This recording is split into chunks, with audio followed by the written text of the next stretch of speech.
this is what I wanted to know. When you first started out, because I heard it could be difficult for a woman starting out in comedy, because you usually have dudes trying to, flirt with you, get with you, saying they want to help you write jokes, but they really trying to, flirt, whatever. Did you have that coming up? And how did you kind of navigate that so you could let them know, like, no, I'm serious about the art of comedy and I'm taking it serious and it is what it is? I would say for me, it was just not about being overly friendly. So even though that's like my personality in real life, but also setting boundaries. And if I don't like something, you got to figure. I grew up. It was time. It was when I was younger. It was for a long time. I lived in. I think because we didn't have a whole lot of money, but it was me, my father, and my uncle, and we lived in the I think it was like a studio apartment, but it was like you could close off the bedroom area, but it was really a studio. It was just us three for a long time. And when we go fishing on this boat and we had people coming on and off the boat, I learned how to Jones and learn how to deal with people, men.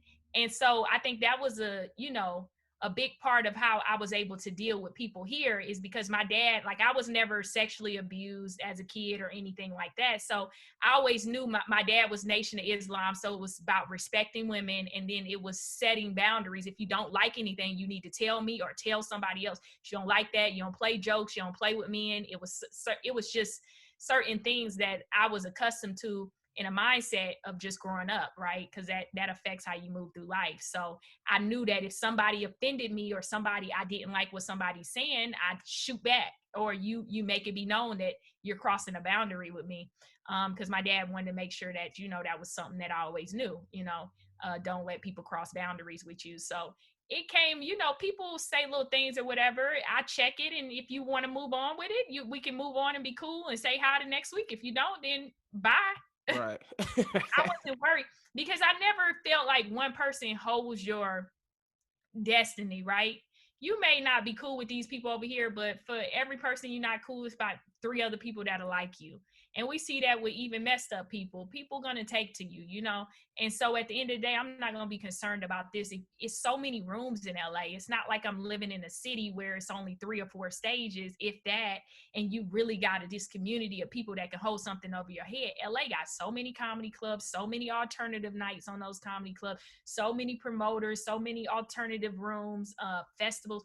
It was just a way of just like staying in the mindset of just be good, just continue to work, and people would take notes of it. And when people would say little slick shit to me, I'll say slick the shit back.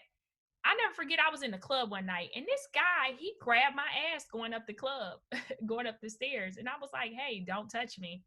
And he was like, what did he say? He was like, he said, well, then something smart. So then I saw him later night in the club and I saw him going up the stairs. So I made my way to follow him and I grabbed his nuts and his ass and stuck my fingers. I have long fingers. I stuck them all up his ass and grabbed his sack nuts. And I said, yeah, then don't be walking past me or whatever. I repeated back what he said. And he was just like shocked. Yeah, so if you want to play these games, we can play these games. You know what I mean? But for the most part, people don't bother me. I think it's my personality, but then I know a lot of women that say they've been in like sticky situations.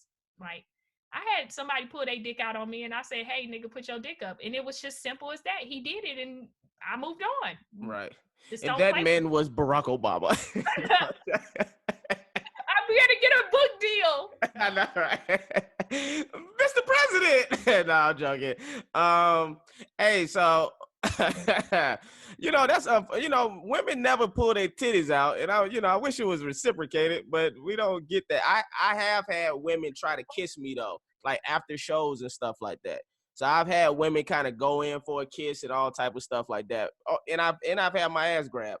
But of course, It's some female comedians that are hella aggressive and want to have sex, and that's cool for them. I never shame what nobody else is doing. I don't really care what you're doing, but you got to learn how to handle each individual person differently, right? Because we're not all the same. So I'm not okay with that aggressive behavior if you reciprocate it towards me. But then I'm not also offended if somebody do something. And then I got shamed by a bunch of white comedians on Clubhouse. They were like, because I was like, yeah, some things I just see as people shooting a shot. How could you? That's sexual harassment. And I said, well, if you look at the definition of sexual harassment, and they started using words like sexual assault. If you look at the definition, nobody held me against my will. You can say what you want to me. I'll rebuttal, and then it needs to end there. I've never had anybody that I rebutted against that just kept hounding me. So It's just like I set a boundary. Don't play with me like that, or that's not cool. And then it moves on. I don't see the need to try to destroy people. Unless you're holding me against my will, I can't get out, you're holding me down, you're raping, just something like that, then yeah. Or you're not taking no as for no. For an answer, yeah. Right, like he shoot a shot, you say no, he ends it, that's the end of it. But if he keeps going, then it's like, all right, now you fucking harassing me. Yeah, now you're harassing me. So, but the first time I'm not going to consider it harassment. I'm going to say, okay, I'm just going to nonchalantly say, oh, it's shooting your shot, right? I'm not okay with it. Here's why I'm not okay with it. Leave me alone. After that, most people leave you alone, right? Most people don't want trouble if you verbally say, leave me alone. So if the shooting... I have a gun. I don't know about the other women out there, but I am strapped and I have a lot of bullets. Even though they say bullets are kind of scarce right now, I have bullets on bullets. And they're ready. So if you don't want to take no for an answer, just know. You get your ass shot. Yeah. Straight up. I mean, we from Florida. We from Florida, man. We don't fuck around.